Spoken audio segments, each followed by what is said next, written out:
संसार में शायद ही कोई ऐसा हो जिसके जीवन में कभी दुख ना आया हो। आदमी छोटा हो या बड़ा, धनी हो या फिर निर्जन, ताकतवर हो या फिर कमजोर, हर व्यक्ति को कभी ना कभी किसी बात का दुख जरूर होता है।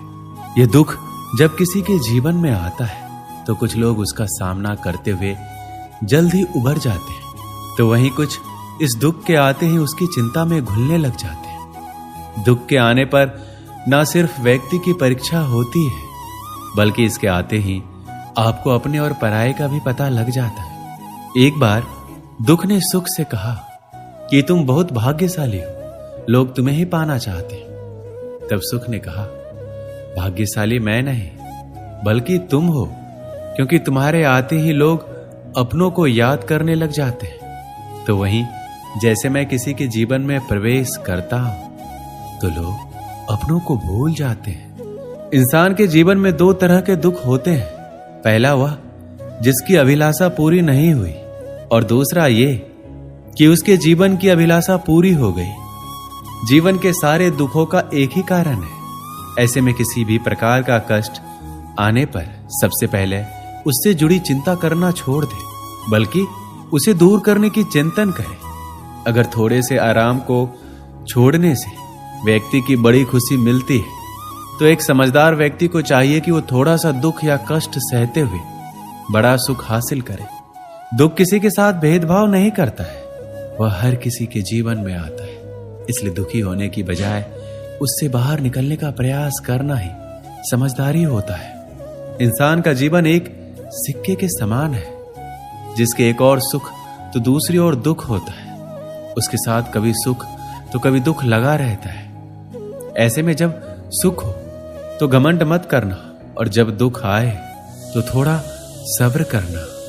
किसी ने ठीक ही कहा है कि जिंदगी का रोना भी कोई रोना है। जिंदगी रोकर काटो या हंसकर, वो तो कट ही जाती है। सुख और दुख जिंदगी के खेल है। इन्हें खेल की तरह खेलते हुए चलने का नाम ही जिंदगी है।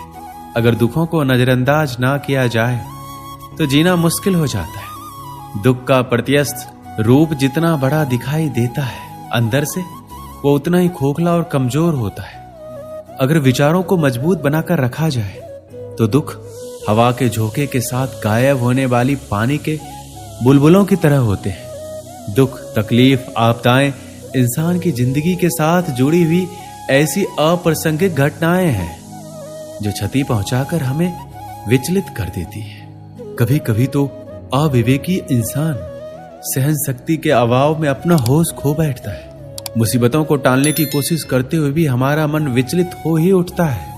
आगे बढ़ने के सारे दरवाजे बंद होते देखकर सिर पकड़कर बैठने के सिवाय कोई और रास्ता नजर नहीं आता। आखिर ऐसा क्यों होता है?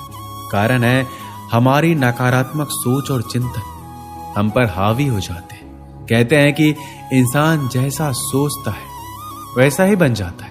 अगर सोच सकारात्मक होगी तो दुख में भी कहीं ना कहीं सुख की अनुभूति होगी। परीक्षा के समय आप देख सकते हैं कि कई छात्र डट कर सामना करते हैं, तो कई हार मान लेते हैं और डिप्रेशन में चले जाते हैं। या तो कई लोग परीक्षा देने ही नहीं जाते, कई तो कम नंबर आने पर अपनी जान तक देने की कोशिश करते हैं, बिना ये सोचे कि जिंदगी का बहुत ही छोटा सा पड़ाव है। प्रकृति ने हमें रास्ता बताया है कि दुख तकलीफों के समय रोने, सिर पीटने या डरने की बजाय अपने आप पर, अपने कर्मों पर विश्वास रखिए, जिससे कि आगे बढ़ने के लिए शक्ति, प्रेरणा और लक्ष्य मिले। किस्मत भी उन्हीं का साथ देती है जिनमें कुछ करने का साहस होता है। हर एक दिन एक जैसे नहीं होते। प्रकृति का नियम है कि रात के बाद दिन जरूर आता है। यहां कुछ भी स्थायी नहीं है।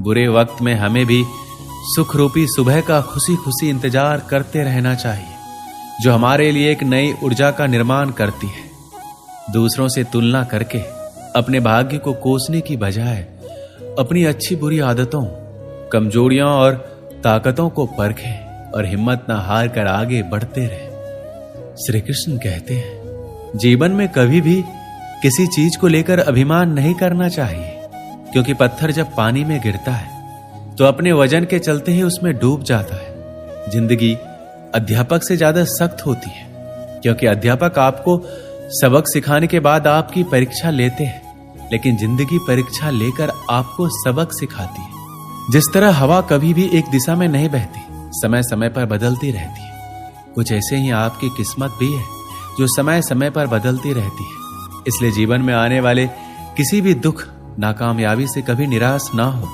मनुष्य के जीवन में कभी भी समस्याएं या फिर कहें चुनौतियां कभी भी यूं ही नहीं आया करती है। इनके आने में एक संदेश छिपा होता है कि आने वाले समय में आपको जीवन में बड़ा बदलाव लाना है। यदि आप चाहते हैं कि आपको अपनी मेहनत का पूरा फल समय पर मिले, तो आपको उसके करने का तरीका या फिर कहें तो खुद के जीवन में बदलाव लाना होगा। खुद को भीड़ का हिस्सा बनाने से रोकना होगा, क्योंकि भीड़ में जाने वाले व्यक्ति की पहचान कहीं गुम हो जाती है। सफलता अंतिम नहीं है, असफलता घातक नहीं है। यह आगे बढ़ते रखने का साहस है जो मायने रखता है कि सफल सिर्फ सपनों के लिए मत बनो, बल्कि उनके लिए भी बनो जो तुम्हारा मजाक उड़ाते हैं। तुम्हारा सबसे बड़ा दुश्मन तुम्हारा खुद का आलस है। इंतजार मत कीजिए, सही समय कभी नहीं आता। छोटे मन से कोई बड़ा नहीं होता, टूटे मन से कोई खड़ा नहीं होता। वक्त के साथ चलना जरूरी नहीं, सच के साथ चलिए, एक दिन वक्त आपके साथ चलेगा। तकदीर भी बदलेगी, तस्वीर भी बदलेगी। हिम्मत ना हार, हाथों की लकीर भी बदलेगी। जो लोग असफल होने से डरते हैं, वो कभी भी सफलता की खुशियों का अनुभव नहीं कर सकते। धैर्य ही है जो जिंदगी की किताब के हर पन्ने को बांध कर रखता है। इंतजार करने वालों को तो सिर्फ उतना ही मिलता है जितना कोशिश करने वाले छोड़ देते हैं। अगर परमात्मा तुम्हें कष्ट के पास ले आया है, तो अवश्य ही वो तुम्हें कष्ट के पार भी ले जाएगा। स्वयं खुद को साबित करो, दूसरों को नहीं। महानता कभी ना गिरने में नहीं है, बल्कि हर बार गिरकर उठ जाने में है। खुद पर विश्वास रखें, सब कुछ संभव है। जो उड़ने का शौक रखते हैं, वो गिरने का खौफ नहीं रखते। जीवन में प्रयास सदैव कीजिए। लक्ष्य मिले या अनुभव, दोनों ही अनमोल है। जिसका उदय निश्चित है, उसे दुनिया की कोई ताकत नहीं रोक सकती। कभी कभी कठिन परिस्थितियों को टालने की नहीं, बल्कि उनका सामना करने की जरूरत होती है। तभी आपको परम आनंद की प्राप्ति होगी। एक युवक एक संत के पास आया। उसने संत से कहा कि वह अपने जीवन में सफलता के सर्वोच्च शिखर पर पहुंचना चाहता है, लेकिन वह निम्न स्तर से इसकी शुरुआत नहीं कर सकता। आप कोई ऐसा उपाय या मार्ग बताएं जिससे वह अपने लक्ष्य को हासिल कर ले। संत मुस्कुराए और बोले, जाओ बगीचे से एक गुलाब का सबसे सुंदर फूल लेकर आओ। शर्त यह है कि तुम जिसे पीछे छोड़ दोगे, उसे दोबारा नहीं तोड़ सकते। युवक शर्त मान गया और बगीचे की ओर चला गया। बगीचे में गुलाब के बहुत सारे सुंदर फूल खिले थे। उसने एक सुंदर गुलाब तोड़ लिया। अगले ही पल उसे आगे दूसरा सुंदर फूल दिखाई दिया। उसने पुराने को छोड़ दिया और आगे बढ़ गया। जब उसके पास पहुंचा तो उससे सुंदर फूल उसके आगे दिखाई दिया। वह फिर आगे बढ़ गया। ऐसा करते करते वह बगीचे के आखिरी छोर पर आ गया। अब वहां सूखे और मुरझाए हुए फूल बचे थे। शर्त के अनुसार सुंदर फूल लेने के लिए पीछे नहीं जाना था, इसलिए वह खाली हाथ ही वापस आ गया। संत ने उस युवक से पूछा कि तुम गुलाब का सबसे सुंदर फूल लेने गए थे, क्या हुआ? उसने कहा, वह सुंदर फूल के लिए एक को छोड़कर दूसरे के लिए आगे बढ़ता रहा और अंत में केवल मुरझाए और सूखे हुए फूल ही मिले। शर्त को मानते हुए मैं ताजे और सुंदर फूल नहीं ला पाया। संत हंसने लगे। उसने कहा कि यह जीवन भी इसी तरह है। इसमें प्रारंभ से ही कर्म करना होता है। कई बार देखा गया है कि सफलता उसी कार्यों और अवसरों में ही होती है। जो लोग अधिक तथा सर्वोच्च की चाह में केवल आगे बढ़ते जाते हैं, आखिर में उनको भी खाली ही हाथ आना पड़ता है। संत की बातों को युवक समझ गया था। उसने अब सभी कार्यों को पूरी लगन और मेहनत से करने का निश्चय किया, ताकि जीवन में मिले अवसरों का पूरा लाभ उठा पाए। दोस्तों, इस वीडियो में बस इतना है। मिलते हैं अगली वीडियो में। अपना ख्याल रखिएगा। जय श्री कृष्ण।